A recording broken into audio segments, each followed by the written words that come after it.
What up, everybody, and welcome to yet another episode of These Corona Times. You are tuned in with Tiffany and Dr. Simone and Mr. Brandon. What up, folks? Happy Father's Day, Brandon. Thank you. I appreciate that. Yes. Oh, I wish I loved y'all if I won't be here on Father's Day. Right. Have a good day. So far, it's been real good. It's been real solid. Good. That's what's up. Brandon's kids got him gifts to make sure he wasn't ashy. Lotions, soaps. Got some smell goods. Satin hands. You know, yes. Somebody's trying to drop hints on me. Yep. He said, Dad, your hands been looking a little bit rough since we've been at home. Well, we want to wish all the fathers who are watching these Corona Times a very special Happy Father's Day. Shout out to Sean, who is the other half of Dr. Bruce over there. Happy Father's Day to him. And, you know, y'all can say Happy Father's Day to my husband, but he will reject you. Happy Father Figure Day. Yes. Father Figure Day, yes. Yes, he will tell you he's an uncle to the world and he does enjoy it. So fathers and father figures alike are extremely important. So happy Father's Day to you all. And welcome back. So we want to thank you guys for tuning in. This is episode 8? 8. We're on episode 8. Crazy. How did we get here? We weren't supposed to make it past May. But Corona is still here, and Corona had other plans. She's thriving in North Carolina. She's alive and well. And she's apparently alive and well in Tulsa as well. But you know, she's alive and well in Nashville too. D.L. Hughley. Just folks falling out. So yeah, we're back again. Episode 8. We're going to be having a really good conversation for this episode. Managing white feelings in these Corona times. That's going to be a good one. And Brandon's going to give us some description on that a little bit later. But, you know, before we get into that, we just want to say thank you all so much for continuing to watch. We appreciate you all liking, subscribing, sharing. Last week's episode was a really informative one about voting. So we hope that you have done what you need to do. Stop laughing, Simone. You have done what you need to do to make sure that you're ready to vote, whether that be by absentee ballot or finding out where your polling place is. If you do go vote in person, please make sure you practice social distancing, wear your mask, follow all the directions. We got to make sure there's no voter trickery or shiggity going on. We got to make sure everybody's on the up and up. So please make sure you make your voices heard this Tuesday and go vote. Yeah. So we, as always, we want to check in on how y'all did with your self-care. I actually remember mine this time. Mine was to journal more. She's getting good, folks. Every week. And I have my journal here, Becoming. Ooh, 50% off. Yes, it was.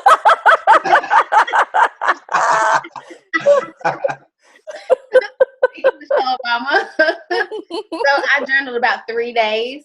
And I really enjoyed it. I need to do it more often, but I'm thankful for the small, increases. So 3 days a week, it really helped me slow down. I tend to journal more of like a prayer type of thing. Helps me get my prayers out and down on paper. I'm one of those ones when I pray, sometimes I fall asleep. And so I'm like, dang. Yes. So if I'm writing the prayer, I don't fall asleep. So there you go. That makes sense. Yeah. That makes sense. Well, I'll go. Mine was to continue to kind of take stuff off my plate. I think I said doing more of what makes me happy. I did do that this past week. Didn't really have any stressors really going on this week. It's been a good week. I got some work done. I worked out all 4 days this week. Trying to get back into catching up on some TV. I was talking with this week in the polls, I had a blah moment on TV, just kind of like over it and feel like I watched everything that I want to watch, but kind of starting back to get into some stuff that kind of helps me unwind. And when all this stuff is going on with COVID and protesting, it's been really good to just kind of have another TV show that's not related to any of this stuff that's just going on. I also got to get out and celebrate Juneteenth. That was lots of fun. Never been out to celebrate Juneteenth before. So this was something I wanted to do that made me happy, and it was a good time. Yeah. So for me, it was getting rest, and I have been doing a great job. Number one, today I took a really nice nap. Thank you, Nice Rain. nap. The wife let me sleep in, let me take a little bit of a nap. She had the kids occupied, so a couple hours, and I was down for the count. But over this week, I've been trying to go to bed at a decent hour. Before, in some cases, 11 o'clock. It'll be 10 o'clock, and I'm just sitting on the couch. I'm like, why am I still up? I just go to bed. And that's definitely helped, because I'm getting back into the rhythm. The kids are at camp now or at daycare, and so getting up, praise the Lord. Don't hate Simone. So I'm trying to get up at a decent hour, like try to get back on rhythm, drop them off, go to the gym, get back in time for work and whatever. So it's been pretty helpful. Simone is not very encouraging in these Corona times. She's been giving us thumbs down. I'm jealous because my state is wilding with the Corona. Okay, so I can't safely send my child out yet. So I'm jealous, but I'm happy for you that your life is getting back to normal. I know I'm right behind you. Mm-hmm. Hopefully. We hope so. I'm jealous. I am. I'm ready for my child to go yonder. It's okay. I understand. Your time soon come. So, Brandon, do you want to set us up for this episode? Ooh, yes. And so, we doing white feelings, in these Corona times, and we just wanted to kind of talk about, white folks acting up a little bit, and and because it's an election year. There's a lot of protests going on. There's been Juneteenth. And we kind of want to hit it from a couple of angles. Number one, we do see that a lot of white folks get very defensive when you start to bring up certain things. Oh, slavery was so long ago, or that was so long ago. No, I never owned slaves, and I have black friends, and I have this, and I have that. I voted for Obama, and I and all those things. So we have, white folks on that spectrum. And then we kind of have white folks on the other end who are just like super guilty and super kind of ashamed. I saw a video on social media. Y'all don't laugh, but actually it is kind of funny. I saw a video on social media of these white folks that were washing black folks' feet, like trying to apologize. And I was like, Nope. What? Nope. I was like, what? They're washing feet, and so you get it from both ends of the spectrum, and also because we are, for a lot of black folks are their white friends, only black friends. And so having to kind of be in that space of kind of managing and navigating through these white feelings, it's been interesting. It's been very interesting. So I just wanted to hit on a couple of things that kind of shed some light on that. Yeah. For me, it's been, as Brandon said, interesting. I think the biggest thing as we were preparing for this episode, we were talking about how we've been feeling, and I was thinking for me, trying to navigate what's happening for myself in real time, but then also trying to help my white friends identify what's going on as well. So it's been a little bit of like I'm trying to figure out what's going on myself, or at least how I feel about it, without having to try to make my white friends feel better, about being white. I feel like you can't apologize for your whole entire race, and I'm not expecting you to do that. But it's like we're on this path together trying to navigate, and I'm trying to be like the sole black voice that you're talking to. So it's really difficult. So that part's been interesting for me. So this whole managing white feelings, new territory. Simone sent out a video earlier this week, and yes, I actually did the homework this week. Good job. So Simone sent this video, and in the video, it was about white fragility. And it was the lady that was on there. She was like, I don't necessarily want white folks to be ashamed of being white, because they shouldn't be. You shouldn't be ashamed. You couldn't help who you were born, how you were born. At this stage of the game now, it's about, you just got to understand the power and privilege that you've gotten since being born, and work on ways to kind of dismantle that. Don't be ashamed. Don't be like, oh my gosh, I hate my white. No, don't do that. No, we're all individuals. I'm black, you're white. Somebody's brown, somebody could be pink and purple. We can't help how we were born. But they're purple, Brandon. Purple. Purple. And you have to really look at how you're going to dismantle those things. Once you become aware of what's going on, it's now your job to make things equitable for other people. Right. Yeah. And I think for me, I'm noticing I got so many different thoughts, but we're all three African American people, and we all have different views on how we approach, the situation, or white people who are reaching out, wanting to know what to do and how to help. And it's so interesting because police brutality, racism is not new. Like, we've been going through this, we've been living this life. And so one of my thoughts is like, what has happened? What has changed? What's different now? Is it like COVID on top of all of this police brutality? So people are at home and are viewing it more. Like, is it that we've had so many and like quick, right after the other that have been more public? Like, is that what it is? I don't understand like what is different about this time than other times. I have never, I think for me, in a time when I'm feeling more disconnected and more, just more, I don't know. Yeah, more disconnected. I'm surprised at how people are reaching out. White people, I feel like they're speaking more. They are just coming up, wanting to have conversation. They're sending emails. Can I do this for you? Can I do that? And I'm just like, no, I'm good. Like, I'm not good, but I'm good. I don't really need you to do anything for me, because I've been navigating the system. And so for me, I appreciate the sentiment, and it's also a bit burdensome, because now I'm left with, so Tiffany, you said, I'm trying to like help my white friends, like what, I don't remember the language you used. Just understand what's going on. Right. I'm not here to help. I'm not here to teach you anything. So that's just where I am. Like, do your own work, and I can't do it. There's nothing wrong with helping folks navigate. That's great. But for me, I can't do it for you. I can't. No.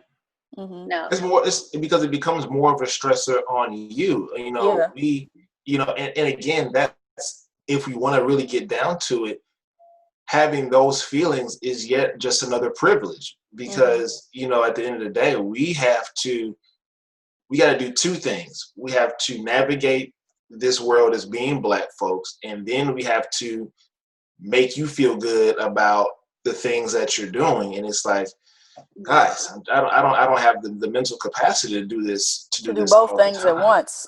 Right.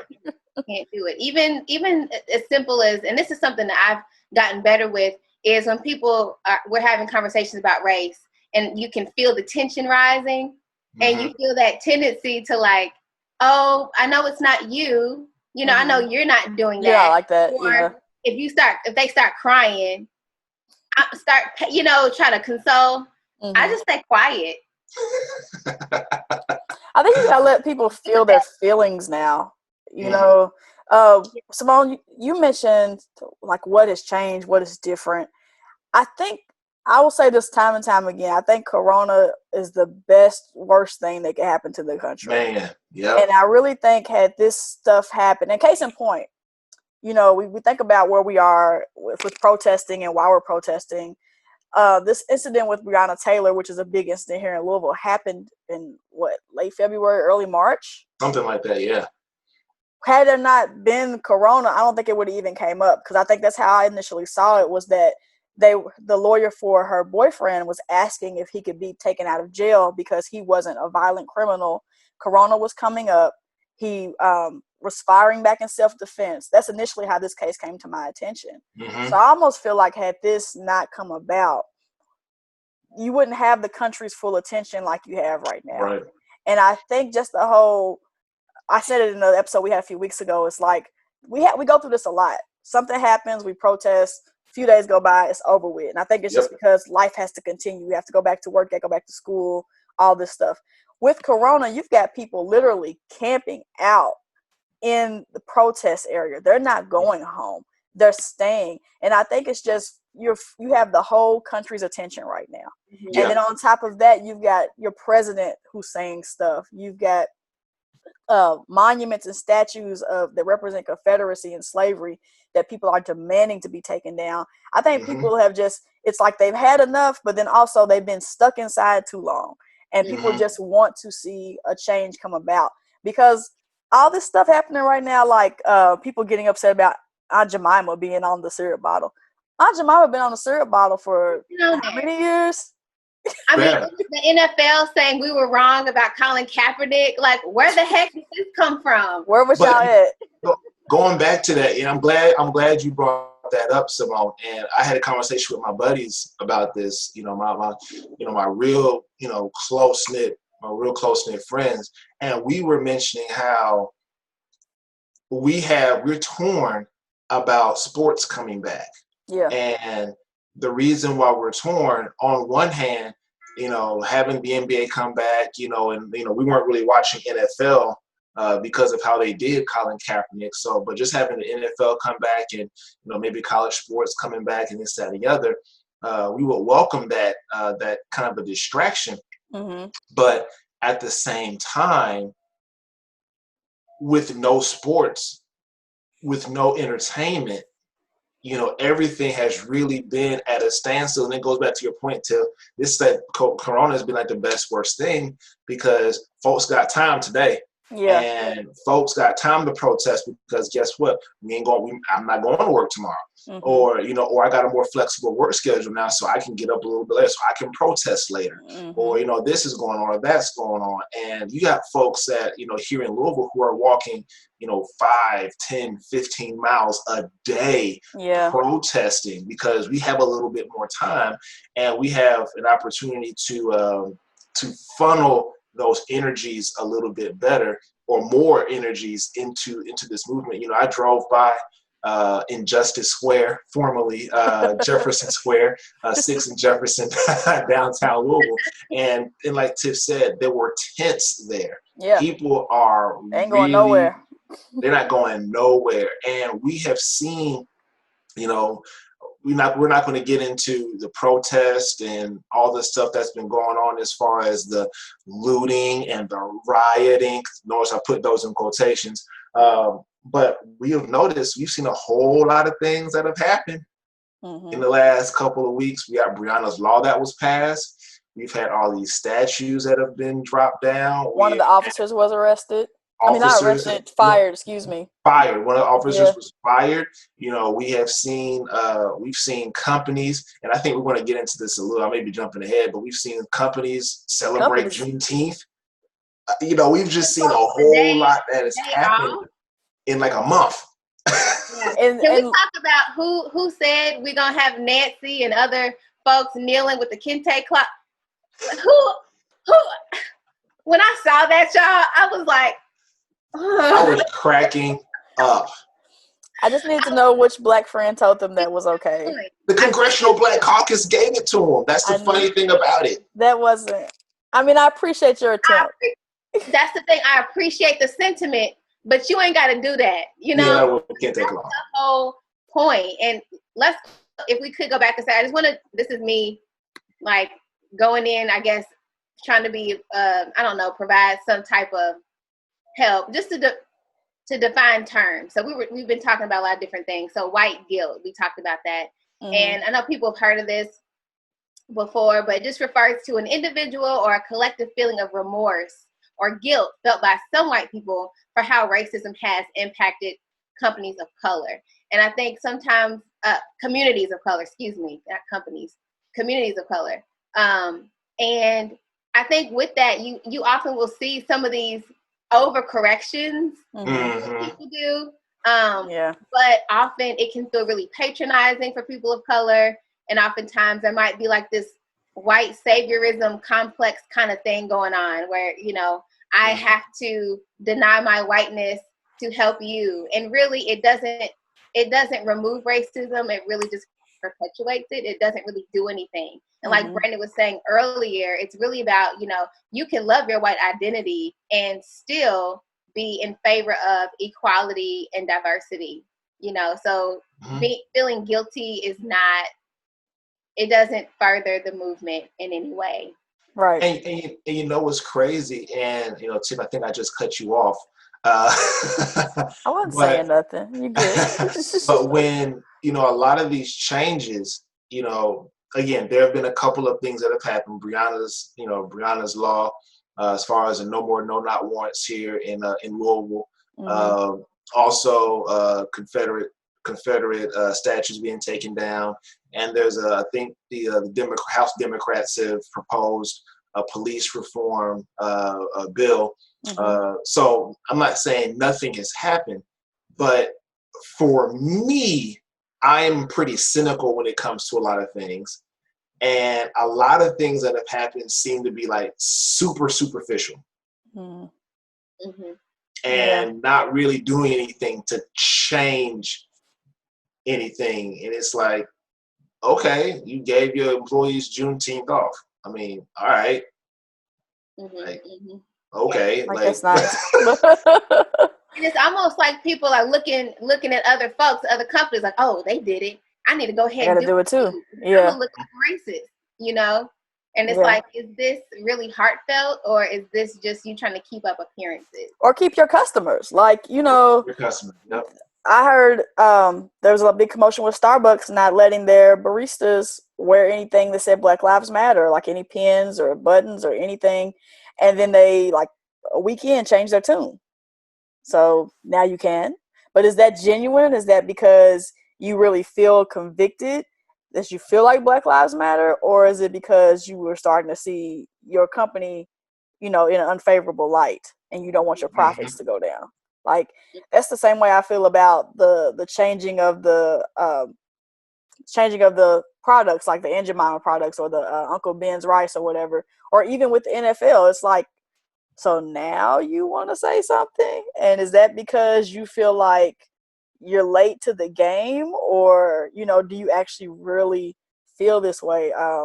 Case in point, Drew Brees, very popular quarterback, said something real outside of his neck about the flag and how they stand for the flag and this and that. And people were trying to educate him and was like, yo, this is not about the flag. This is not about disrespecting the country. This is not about veterans. And, you know, after a lot of dragging, he changed his tune. But I'm like, is this because you are really being convicted, or do you want, you know, your jerseys to sell next season? Are you trying to be in favor with like the people who patron you? Because I don't know if I'm feeling it. Like, I don't know if it's genuine. I'm definitely in that group. You know, I'm definitely a little more cynical. And even in my cynicism, I still have one thing that kind of holds me and kind of gives me a hope, is that even though these changes seem to be superficial and I'm not sure what the motives are behind it, that does potentially mean that our power is starting to increase. Because, you know, Colin Kaepernick, 3-4 seasons ago, started. You know, he knelt during the anthem, and people were just going in, and he had no protection. And all of a sudden now, because of everything that's going on, and you know, there's been so much pressure being applied, you know, by folks protesting, by folks, you know, saying divesting, taking money away from bigger corporations, buying black and stuff like that, that these companies are like, oh shoot, we need to change our tone a little bit or else we gonna lose out on some money. So even though that's cynical, that still means we still have some power. To me, this is something I just thought of. I really don't know if it matters so much if they're sincere. I don't think I care, because you know, this is something that Angela Davis said in one of her speeches. She was saying that we have to think about ourselves as connected to the people who came before us and the people who are coming after us, like our children. So if some of these, some of these different companies are changing the face of their products and taking away some of these racist and problematic slogans or whatever, that means our kids are going to come up in a society where there's more representation. There's microaggressions happening. These images that are probably, so much of the stuff we grew up with and didn't realize it was an issue because it had always been that way. And so now, it's like, go ahead and switch everything over. I don't care if you mean it or not, but my hope is that as the culture changes, that people will start to change over time. And so for me, that's good enough. You ain't got to mean it. That's a good point.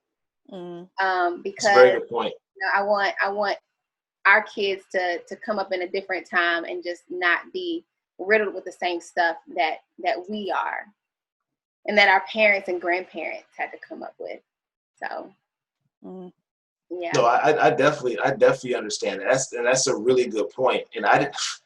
Now that, me and you, Simone, we have kids that are fairly young. My oldest is 7, my youngest is 3.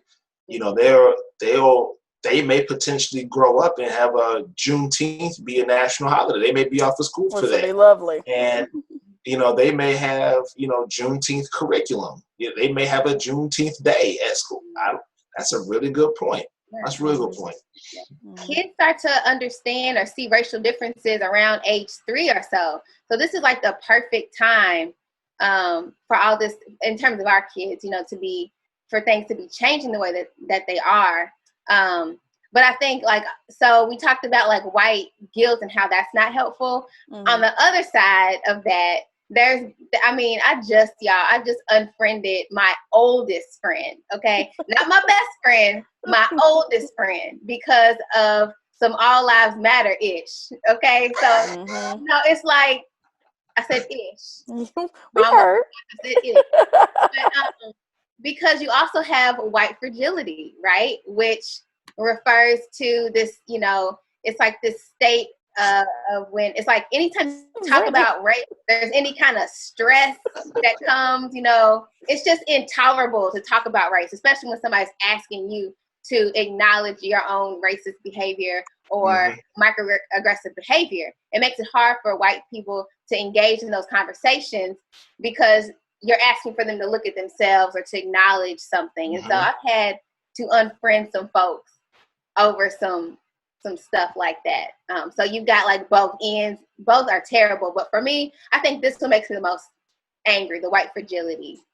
Yes. Yeah, because at the end of the day, all most folks want to do is to have a conversation about it. And like we talked about earlier in the show, we don't want you to be ashamed of being white. We don't want you, we know you didn't own any slaves. We know that you didn't set up the banking regulations to charge Black folks higher interest rates. We know you didn't do that. All we want you to do is understand that there are a lot of things that disproportionately affect Black people. And we want you to understand that that whole pull yourself up from the bootstraps don't work if you ain't got no boots or no straps. And we just want you to understand that. And it's really crazy. And folks just get so defensive and they say, well, I voted for Obama. Oh, okay. Yeah. It's not that we're attacking you or speaking to you personally. We're having a general discussion about race. And I feel like sometimes when you do that with some white people, it's always, well, I don't do that and I have Black friends. And I'm just like, it's not at you, friend. I'm trying to. I'm at them. Really not at. I'm just like I'm at the point where I'm talking with people. It was a thread yesterday, and it was published by a local news station here, and it was talking about taking a week to recognize Black business owners and spotlighting Black businesses.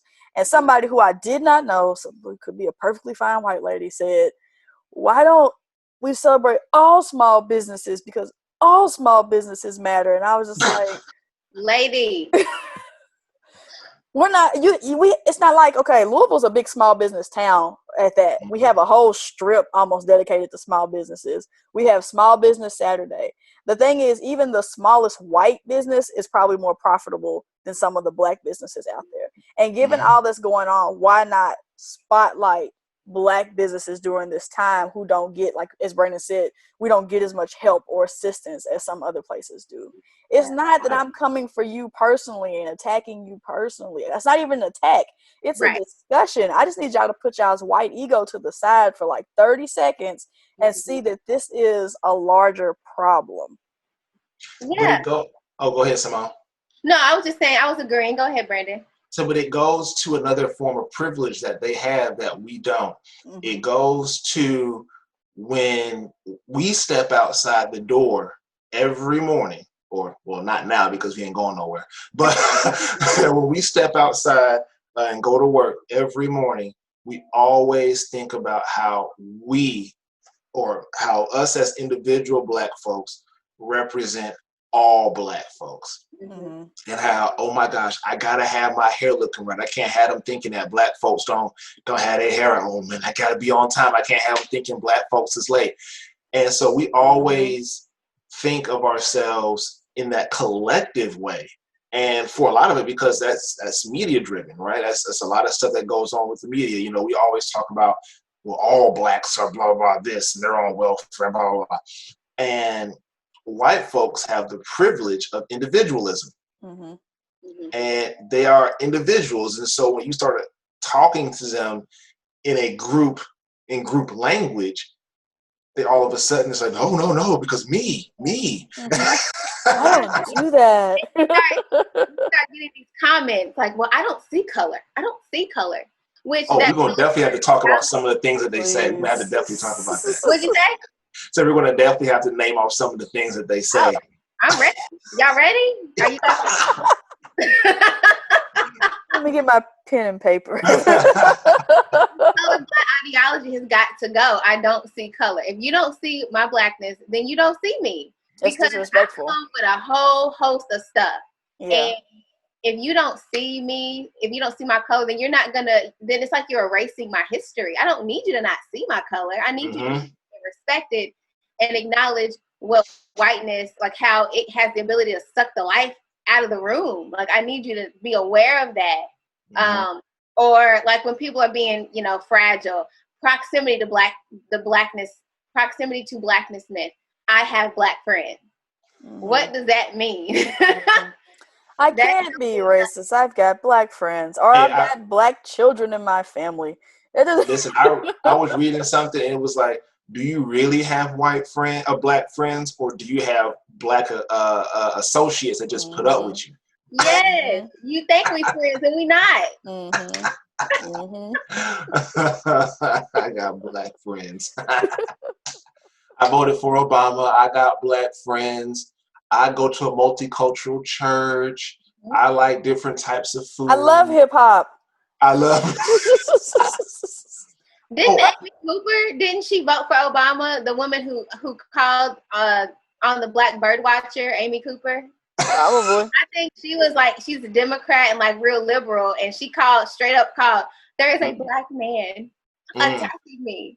I thought you wasn't racist. You voted for Obama. I believe that's the case. I believe she's, but it's crazy. For 2 seconds, can we talk? I know it's not a part of this show, but I just had to get it off my chest.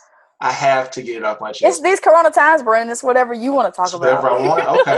Can we talk? To me, this is for some people, they might not see it as a microaggression. I see it as a microaggression.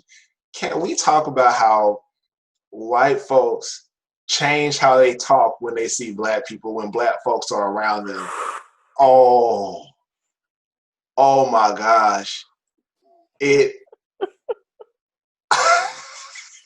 Yeah, let's talk about it. Whoa. Oh my God. And I guess it does kind of tie in, because in a sense they kind of want to make the environment comfortable. I guess in their mind they're making the environment more comfortable for us. But we just talk regular. We know you don't talk like that. Right. Just stop. Just talk regular. Because we're taking all this in and managing ourselves, watching them, and they're just doing what they do. They're just. But then that makes me feel like there's this whole perception of talking white and talking black. Mm-hmm. So when you start talking to me, what I would say just more slang or more familiar language that I talk with my friends, that's not this. I feel like you're talking down to me. Like I can't talk on your level. So you have to come down to where you think I'll understand you on this, like this slang and this verbiage that we use because it's like street hip or whatever. Like I'm educated. Talk to me in complete sentences. Yeah. I know the King's English too. Right. I think we're talking about code switching, and we code switch to survive because I can't talk the way I talk to you all at work because it's unacceptable. But you all, white people, have the privilege of being able to try to sound like they're down or like sound like the good white person who is woke or whatever, and it just sounds silly. When they do it, it's cute, and when we do it, it's ghetto. Right. Like it'd be so funny because they try to strike up a conversation. I'm just like, yo, just talk to me about the weather, talk to me how the day is. We'd be like, man, have you heard that new rap song? No, actually I haven't, man. I'm listening to this Elton John right now. So what you got? I mean, this Elton John CD I'm listening to is really, I'm loving it right now. Like, oh, I don't know what to do. Did I tell you about my neighbor at my old condo back in the day? He was a nice man, a white man. He had all these airplanes. He obviously had a lot of money. And he was so nice. Every time he would see me and my husband, he would find a way to bring up Queen Latifah. Every time. Why? I just love Queen Latifah. I just love it. Okay. That's wonderful. Me too. It's like some white people are reaching for things to connect with us with culturally. Yes. Really, we're humans. We're people. All you have to do is say the weather is this or that. Did you see such and such on the news the other day? Like we can have general conversations without having to find cultural connectivities. We don't have to do that. We're basically connected off the same human things, the same things. Right. I know I went a little off track on that, but that was just something that was on my heart. That's good. I think it speaks to when they do that. I think it speaks to the discomfort because they haven't dealt with what society how oppressive a society has been to Black people and people of color. And so I think that when you see that, when I see that, that's what comes up for me. That's what kind of signals. And if you call people out, you often will see lots of different things, but tears, anger, defensiveness, silence, people walking out and leaving. I don't know if y'all, there was some, I don't know where it was, or Sean showed me a video of a man who got up there. Did you see it? Yes, he called her out for shopping, like during a discussion on a bill. Got up and just walked out. We have to see the video, Sean. I mean, sorry, Sean. Not Sean. Brandon. The video, Brandon. Somebody's thinking about Sean a lot. But it's just like you haven't dealt with the realities of what life is like for us, and your fragility is showing. And so and we talked about how to manage that and what to do. And so I don't know. I mean, do y'all want to switch to talking about what white people can do? What can I do? Can I wash your Cannot wash feet. Cannot wash my feet. Not wash feet. Can I say what they're doing well? I think what some white folks are doing well, at least. Yeah. I think for the most part, we have all individually had people just reach out to us and ask how we are doing. Not necessarily what can I do, how can I fix this for you or whatever, but just like, how are you as a person? How are you feeling? Yeah. I would encourage you, my white allies that are listening, please keep doing that. Because I think that's the least thing you can do for your Black friends, your Black acquaintances, is check on them. And don't offer to wash their feet. Please don't do that. But just simply ask, because it just shows that you care, and you're not looking to us to answer this question of why are things so racist? Why is it like this? Because we can't answer that for you. And please, by all means, don't really ask what can you do, because honestly, that answer is going to be different for every Black person that you may talk to. Right. So for me, the best thing you can do, and I appreciate those of my white allies, my white friends who have done this, but just reaching out to check in and to see how we're doing, and also to just when you can, where you have the opportunity. I always say use your platform, use your Yes. privilege, Yes. use your opportunity to educate somebody else who may not know, who Yes. may say, I call them dumb things, because I've unfriended a few people on my Facebook timeline too for saying dumb things. Because I, like Simone, I'm just tired of educating. Like, I'm always an advocate for discussion, but at some point I'm just kind of tired of trying to explain to you why all lives cannot matter until Black lives matter. I've just had enough Mm-hmm. of having that conversation. But you white allies, continue to have those discussions, Mm-hmm. because Mm-hmm. your white brothers and sisters, they need to hear that. They need to understand from somebody who looks like them, Mm-hmm. why this is an important issue. So I just encourage you to keep doing that. And, thank you to the ones who have been just like Yeah. stepping up. Yeah. A lot of white people are uncomfortable right now. Like, I've seen white people in spaces I ain't never seen white people in, as far as like Jefferson Square, which is the big protest place for us downtown. I've seen, it was all love. Like Friday, I went out for Juneteenth, and we didn't plan to go over to Jefferson Square, but stopped over there after the Juneteenth celebration at the waterfront. And I was literally just looking around. I didn't expect to get emotional, but it actually made me emotional to see people peacefully protesting. And I mean, broke out in a full whole 20-minute gospel set of music. And to see white people and Black people standing there together, there's no disrespect. Nobody's Mm-hmm. shouting at anybody else. They're just standing there and they're shouting, Breonna Taylor, no justice, no peace. And I'm like, that is just, I've just shout out to people making themselves uncomfortable in all this. Most definitely. Just definitely that. Yeah. Because we know too that there are some white folks who are losing friends, Yes. Family who members. are losing family members, off of this. There's some white folks who are having those tough conversations with their families and choosing to disassociate with their families, because of those things. So, that's something that's props for that. Yeah. Yeah, and I echo that. I think that there is so much. We talked about some of these companies and whether or not the changes they're making are genuine. I think that there is some real, legitimate, genuine outrage among white allies, and I see it, and I appreciate their stepping up in the way that they have. And I think that, like, I got the best email from a colleague at work. She just acknowledged what was going on, and she didn't ask me for anything. She was like, I'm going to continue to educate myself. I'm going to continue to, read, watch videos, and talk to other people, other like-minded people, or other white people who may be further along in their racial identity.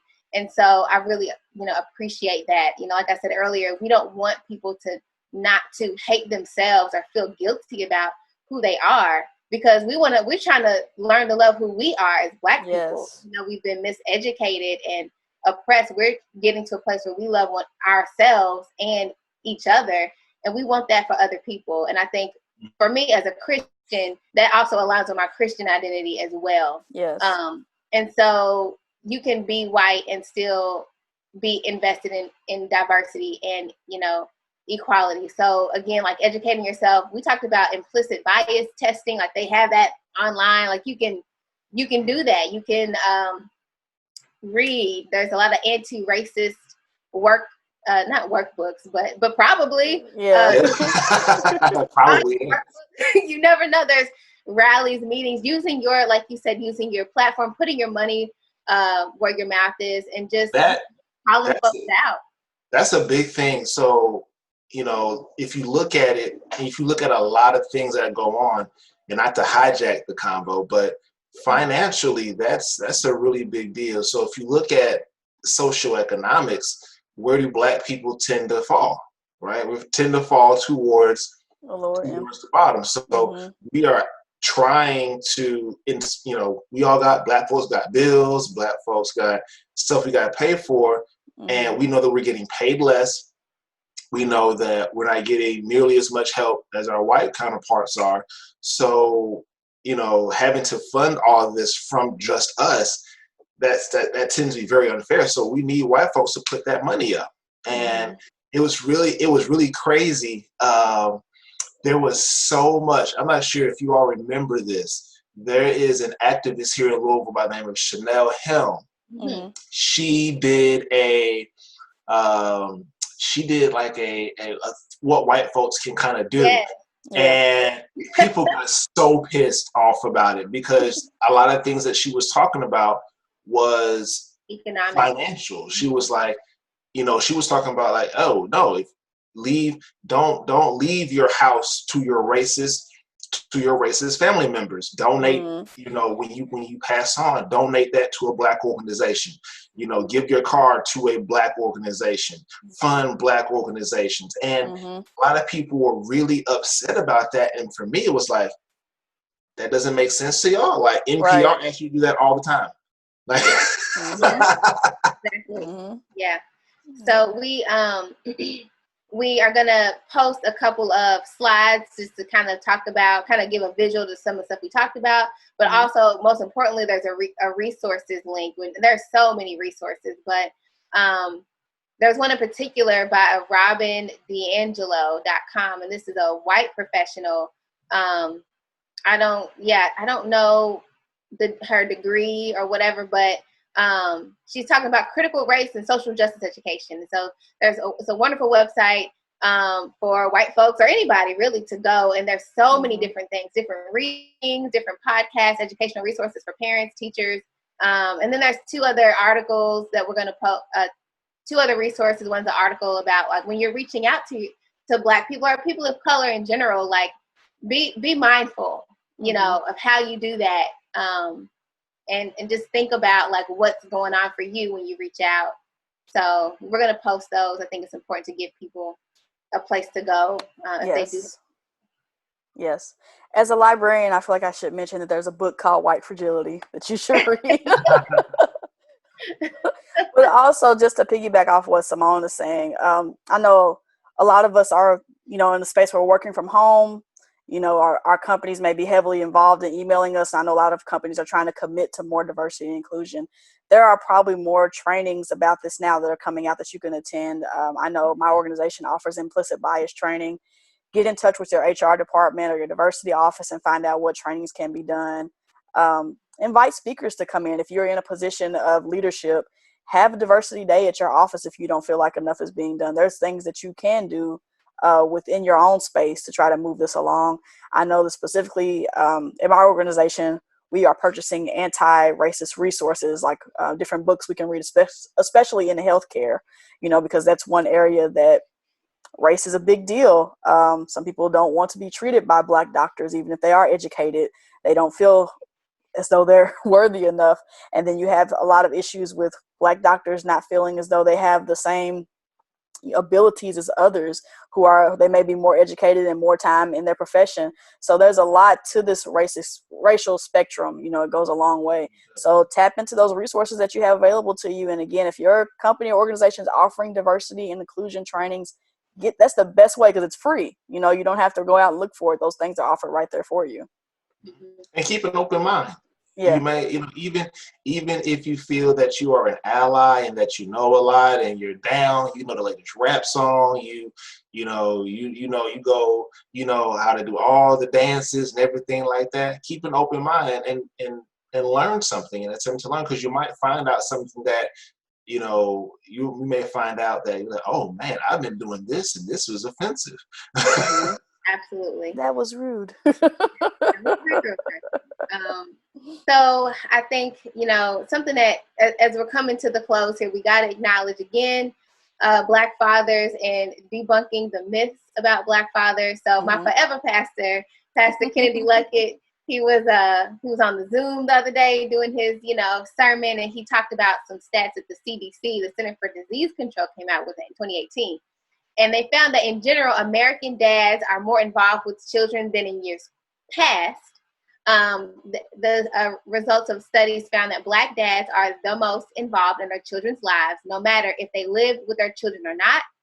They also found a greater percentage of Black fathers when compared with white and Hispanic fathers, fed or ate meals with children daily, bathed, diapered, or dressed children daily, played with children daily, and read to children daily. I'm so sick of this myth, this lie that there are no Black fathers out there showing up for their kids. It makes me so angry as a mom of a 4-year-old with an excellent father. And of course, Brandon, your kids just, I mean, when I see Josiah get in your lap, he just kissed all, I mean, you're awesome dad. So we got to dispel these myths. We have to. Going, not to hijack the I know we're ending, but it's that because of that myth is hilarious, not just because it exists and we know for a fact that it's wrong, but it's hilarious how people interact with you, with dads. When they see you doing normal stuff. So when it's moms, when my wife is out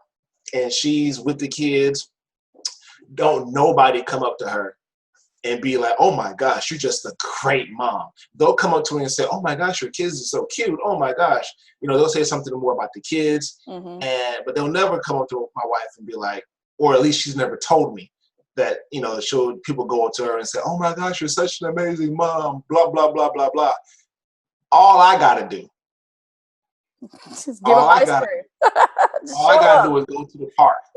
I go to the park one time and no less, and most of the people are, oh man, it's so nice to see a dad out here with their kids. And I'm like, what else am I supposed to do? What you supposed to do? What am I supposed? It's 75 degrees outside. I mean, we're going to the park. Man, you just, oh my gosh, your kids listen to you. How did you get your kids to do? And I'm just like, I don't know. I'm their dad. I don't know. I don't know. And I mean, it just be random. I'll just be walking through the mall when I was going to the mall. Walking through the mall. Oh my gosh, it's so great. And I'm just like, thank you, I guess. Celebrating my normalcy. We all come from the same church, right? And the culture there, like the men are there for their children. I grew up watching that. That's normal, like that. Yeah. So yeah. Just I have never not really seen that. And we say often, we talk in the polos a lot, and we have had the privilege of seeing Brandon really engage with his kids almost every single day, because they're there, and he's doing just stuff that dads would do. And I mean, I have the same. My brothers both have kids, and they are like super dads. Like, there's nothing that they wouldn't do for their children. And to me, that's normal. I'm just not used to not seeing that.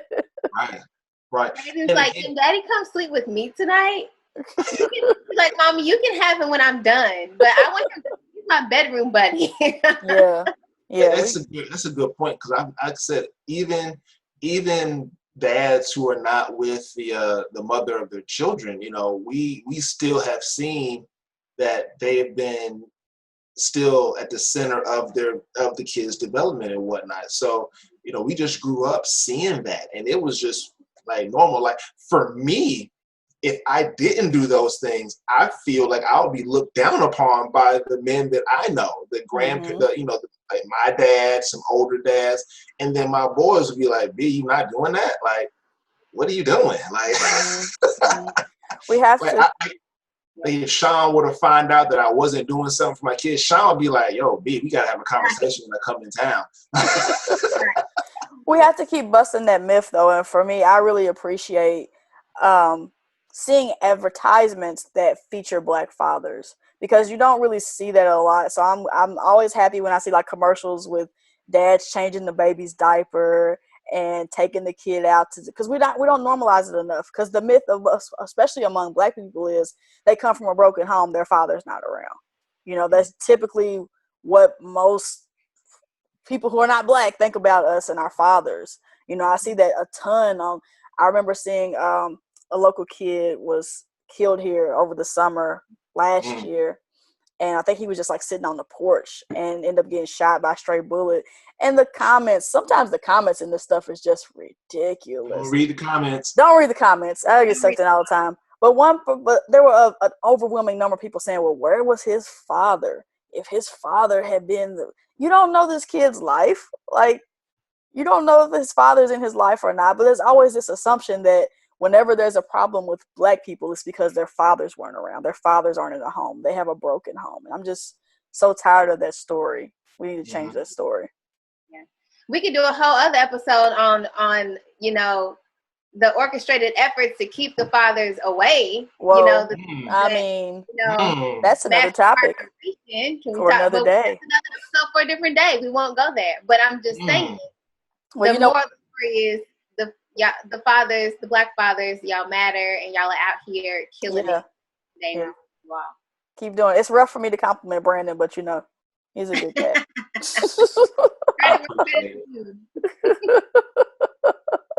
So self-care? Yes. Yeah.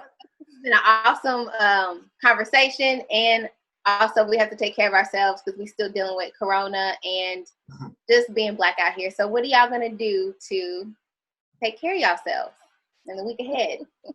I have 3 movies left in the Marvel 4 movies left in the Marvel comic universe to finish, and then I am done. So I'm gonna try and wrap that up this week. Okay.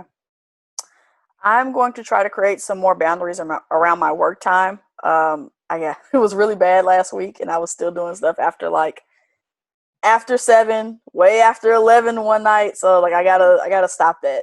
You was doing it too, Simone. Why you making that face at me? Right.